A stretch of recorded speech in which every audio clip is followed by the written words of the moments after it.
Now that you've created your first recipe, I'm going to go ahead and show you one of recipePro's most powerful features, bulk recipes. Bulk recipes allow you to take multiple dataset outputs and package them within a single recipe. Let's see how it works.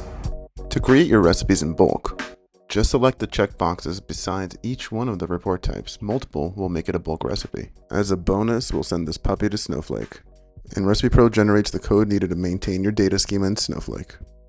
All I do now is paste, highlight, and press play. And just like that, I can maintain my Snowflake tables with ease. And back in recipePro, I just validate the name and send it. And there you go. My recipe's now been generated. I just validate the mappings, make sure all fields are mapped to Snowflake, and all unique labels are created.